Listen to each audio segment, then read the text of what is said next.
मेरी पत्नी ने मुझे दबाव डालकर अभ्यास कराया ताकि मेरे वसा को एकत्रित कर सके और इस तरह मैंने पूरे 200 किलो वजन कम कर दिया। मेरे पति ने मेरे पसीने का स्वाद चखा और वह इससे काफी खुश हुए। फिर उन्होंने चिकन विंग्स में वसा को ठंडा करके साबुन बना दिया और इसे इस्तेमाल करने पर उनकी त्वचा चिकनी और गोरी हो गई। हालांकि उन्होंने महसूस नहीं किया कि उनके नितंब से सुअर की पूंछ निकल आई थी। क्या यह संभव है कि अगर मैं सुअर का मांस खा लूं तो मेरे पति सुअर की विशेषताएं प्राप्त करें?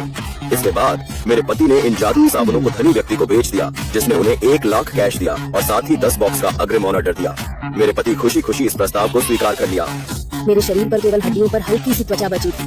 मैंने अपने पति से मिर्च परोसने का अनुरोध किया, लेकिन उन्होंने काले मीठे फल दिए जिनका स्वाद भयानक था और मुझे मितली महसूस हुई।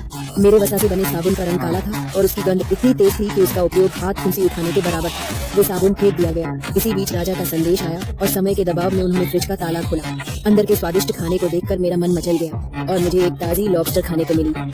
हालांकि उससे मेरा गला फंसने का खतरा हो गया। जल्द ही मुझे खाने के लिए कुछ मछलियाँ दी गईं और मैंने उन्हें खाते वक्त काफी तकलीफ महसूस की। जल्द ही मेरे शरीर से रंग बिरंगा पसीना निकलने लगा। मेरे पति ने इन पसीनों का उपयोग कर रंगीन साबुन तैयार किया।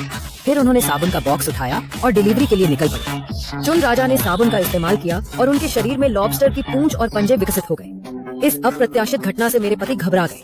उन्होंने राजा के सिर पर रंगीन साबुन लगाया और अगले ही पल राजा का चेहरा गाय के सिर जैसा हो गया।